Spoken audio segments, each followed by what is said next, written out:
అధికారులు పల్లెలకు పదండి. మంత్రులు కార్యదర్శులతో వర్క్షాప్లో సీఎం చంద్రబాబు ఆదేశం. స్వర్ణాంధ్ర విజన్ 2047కి అనుకూలంగా అధికారులు కార్యాలయాల్లో కూర్చుంటేనో అటు ఇటు తిరిగి రోడ్ల మీద తిరిగితే ఉపయోగం ఉండదు.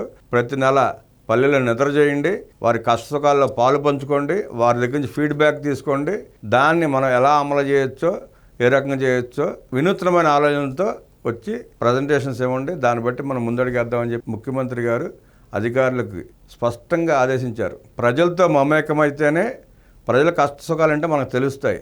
బాబు గారు ఇంటరాక్ట్ అవుతారు కాబట్టి, ఆయనకు ఆ ఫీడ్బ్యాక్ వస్తుంది కాబట్టి ఆయన ఆ సమస్యల పట్ల ఆలోచించి నిర్ణయం తీసుకోగలుగుతున్నారు. అలాగే అధికారులు, మంత్రులు కూడా అదే తరహాలో కనీసం నెలకు 2 రోజులు, 3 రోజులు, 4 రోజులు పల్లె బాట పట్టి నిద్ర చేస్తే మీకు ప్రజలతో ఇంటరాక్షన్ పెరుగుతుంది. వారి సాధక బాధలు తెలుస్తాయి. వాళ్ళ ఆలోచనల్ని వినూత్నంగా మనం కూడా తీసుకుని ఇంప్లిమెంట్ చేయడానికి అవకాశం ఉంటుందని చెప్పి ఆయన దిశానిర్దేశం చేశారు. మహిళలకు వర్క్ ఫ్రమ్ హోమ్. మనం దావోస్ వెళ్ళినప్పుడు కూడా అది అక్కడ ఏదో సందర్భంలో వర్క్ ఫ్రమ్ హోమ్ చేసే అవకాశం వస్తే దాన్ని ప్రాజెక్టుగా తీసుకుని రాష్ట్రంలో అభివృద్ధి చేసుకునే ఆలోచనతో ఆ రోజు ముఖ్యమంత్రి గారు మాట్లాడటం జరిగింది. 4 గంటలు 5 గంటలు ఆడపిల్లలు ఇంటి నుండి పని చేసుకునే అవకాశం ఉంటే ఇంట్లో పనులు చేసుకుంటా అదనంగా వర్క్ ఫ్రమ్ హోమ్ చేస్తే ఆదాయంతో పాటు కుటుంబానికి అండగా ఉండటమే కాక రాష్ట్ర అభివృద్ధికి ఎంతో కీలకంగా మారుతుందనే ఉద్దేశంతో ఆడపిల్లలు వర్క్ ఫ్రమ్ హోమ్ ఆ కాన్సెప్ట్ని ఆయన తీసుకున్నారు. దాని మీద చర్చ చేస్తున్నారు, పరిశోధన కూడా చేస్తున్నాడు ఆయన. అది త్వరగా ఇంప్లిమెంట్ అయ్యే అవకాశం కూడా ఉంది కాబట్టి ఆ సందర్భంగా ఆయన మాట్లాడుతూ రాష్ట్రంలో మహిళలకు వర్క్ ఫ్రమ్ హోమ్ విధానాన్ని ప్రారంభించేందుకు ప్రణాళికలు రూపొందిస్తున్నామని సీఎం చంద్రబాబు తెలిపారు. స్టెమ్ కోర్స్ మహిళలకు శుభాకాంక్షలు తెలిపిన సీఎం సైన్స్ రంగంలో విజయాలు సాధిస్తున్న మహిళలకు అభినందనలు తెలిపారు. స్టెమ్ కోర్స్ రంగాల్లో వృద్ధి అవకాశాలను కల్పించేందుకు ఏపీ ప్రభుత్వం కట్టుబడి ఉందని స్పష్టం చేశారు. కోవిడ్ అనంతర పరిణామాలు, అందుబాటులో ఉన్న సాంకేతికత వర్క్ ఫ్రమ్ హోమ్ ప్రాముఖ్యతను పెంచాయని గుర్తు చేశారు. Remote work, coworking space, neighbourhood work space వంటి కాన్సెప్ట్లు అనువైన ఉత్పాదక వాతావరణాన్ని సృష్టిస్తాయన్నారు. ఇవి వ్యాపారులు, ఉద్యోగులకు సమర్థవంతమైన ఫలితాలు అందిస్తాయని అభిప్రాయపడ్డారు. ఇలాంటి కార్యక్రమాలు మెరుగైన పని, జీవిత సమతుల్యతను సాధించడంలో సహాయపడతాయని తెలిపారు. ఆంధ్రప్రదేశ్ ఐటీ జీసీసీ పాలసీ 4.0 ఆ దిశగా గేమ్ చేంజర్ కానుందని చంద్రబాబు వెల్లడించారు. ప్రతి నగరం, పట్టణం, మండలంలో ఐటీ కార్యాలయాల ఏర్పాటుకు శ్రీకారం చుడుతున్నామన్నారు. అందుకు తగ్గ ప్రోత్సాహాలు అందిస్తున్నట్లు వివరించారు. అట్టడుగు స్థాయిలో ఉపాధిని సృష్టించేందుకు ఐటీ జీసీసీ సంస్థలకు మద్దతు ఇస్తున్నామని స్పష్టం చేశారు. ఈ కార్యక్రమాలు ఎక్కువ శ్రామిక శక్తి భాగస్వామ్యాన్ని ప్రోత్సహిస్తాయని తాను విశ్వసిస్తున్నట్లు చంద్రబాబు వెల్లడించారు. గిరిజన సంక్షేమానికి కట్టుబడి ఉన్నామన్నారు సీఎం. అపోహలతో ఆందోళన తగదని హితవు. నిన్న మొన్న గిరిజన హక్కుల కోసం ఏర్పాటు చేసిన చట్టం 1/70 దాన్ని క్యాన్సిల్ చేస్తున్నారని రకరకాల అపోహలు సృష్టించారు జగన్ రెడ్డి త్రయం. దాన్ని నమ్మి పాపం అమాయక గిరిజనులు 2 రోజులు బంద్ పిలిపించారు. ఒకరోజు చేయగానే కలెక్టర్ గారు వాళ్ళతో మాట్లాడి అలాంటి చట్టాన్ని తీసే ఉద్దేశం తమకు లేదని, తమ ప్రభుత్వానికి లేదని చెప్పి స్పష్టంగా తెలియజేసిన తర్వాత 2వ రోజు ఉద్యమాన్ని వారు విరమించుకోవటం జరిగింది. ఈ సందర్భంగా ముఖ్యమంత్రి గారు మాట్లాడుతూ 1/70 చట్టాన్ని రద్దు చేయమని, ఆ ఉద్దేశం తమకు లేదని, అపోహలు సృష్టిస్తున్న వారి మాటలను నమ్మవద్దని ముఖ్యమంత్రి గారు ఈ సందర్భంగా ఆ గిరిజన పెద్దలకి, గిరిజన గ్రామవాసులకి తెలియజేయడం జరిగింది. సమాజంలో అట్టడుగునున్న మీ అభివృద్ధికి సదా కట్టుబడి ఉన్నామని చెప్పి సీఎం వారికి భరోసా కల్పించారు. వేగంగా ఫైళ్లు క్లియరెన్స్ చేయాల్సిందే, ఆర్థికేతర ఫైళ్లు పెండింగ్లో ఉండకూడదు. అధికారులకు ముఖ్యమంత్రి చంద్రబాబు ఆదేశం. ఆర్థిక పరమైనవి కాకుండా ఇతర ఫైల్స్ ఎంత త్వరగా క్లియర్ చేసే అవకాశం ఉంటే అంత త్వరగా క్లియర్ చేయమని చెప్పి ముఖ్యమంత్రి గారు స్పష్టంగా ఆదేశాలు ఇవ్వడం జరిగింది. ప్రతి ఫైలు 6 నెలలు, సంవత్సరం పెండింగ్లో ఉంటే ఆ ప్రజలకి ఎంత ఇబ్బంది అవుతుందో ఆలోచించాలని, ఆ దిశగా వేగంగా అడుగులు వేయాలని, ఆర్థికేతర పరమైన ఫైళ్ళన్నీ వెంటనే క్లియర్ చేయాల్సిందేనని చెప్పి స్పష్టంగా ముఖ్యమంత్రి గారు నిన్న సమావేశంలో అధికారులకి దిశానిర్దేశం చేశారు. సూచించారనుకోండి, హెచ్చరించారనుకోండి, ప్రతి ఫైలు క్లియర్ కావాల్సిందే. అది ఆయన ఉద్దేశం. అర్జీల పరిష్కారంలో అలసత్వం వద్దు, మంత్రులు, అధికారులంతా దృష్టి పెట్టాలి.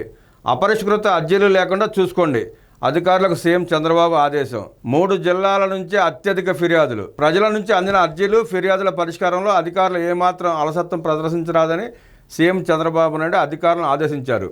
సచివాలయంలో జరిగిన మంత్రులు, కార్యదర్శుల సదస్సులో ప్రజా ఫిర్యాదుల పరిష్కార వ్యవస్థ పీజీఆర్ఎస్పై ఇచ్చిన పవర్ పాయింట్ ప్రజెంటేషన్పై ఆయన మాట్లాడుతూ అర్జీలను అపరిష్కృతంగా ఉంచకుండా పరిష్కరించాలన్నారు. దీనిపైన మంత్రులు అధికారులు సమన్వయంతో పనిచేయాలన్నారు. ప్రధానంగా రెవెన్యూ విభాగం నుంచే ఎక్కువగా అర్జీలు వచ్చాయని వాటి పరిష్కార మార్గాలు కనుగొనాలన్నారు. వచ్చిన ఫిర్యాదుల్లో ఆర్థికేతరమైనవి ఎన్ని ఉన్నాయి, వ్యక్తిగత సమస్యలు ఏమున్నాయి అనేది తెలుసుకుని వాటిని పరిష్కరించాలన్నారు. కొంతమంది అధికారులు తమ వద్దకు వచ్చిన అర్జీని కింద స్థాయి అధికారికో పై అధికారికో బదిలీ చేసి చేతులు దులిపేసుకుంటున్నారని, ఇలాంటి ధోరణిని ఎంతమాత్రం ఉపేక్షించబోమని హెచ్చరించారు. ప్రజలు అర్జీలు ఇచ్చిన తర్వాత వాటిని క్షుణ్ణంగా పరిశీలించి ఆ సమస్యను పరిష్కరించదగ్గదైతే పరిష్కరించాలని, లేదా అది పరిష్కారం కాదనే విషయాన్ని అర్జీ సమర్పించిన వారిని పిలిచి వివరంగా చెప్పి అవగాహన కల్పించాలన్నారు. ఫిర్యాదుల పరిష్కారం చేయడంలో అవసరమైతే ఆయా శాఖల్లో సంస్కరణలు తీసుకురావాలన్నారు. శ్రీకాకుళం, పార్వతీపురం, చిత్తూరు జిల్లాల నుంచే అత్యధికంగా ప్రజల నుంచి వినతులు వెల్లువెత్తుతున్నాయి.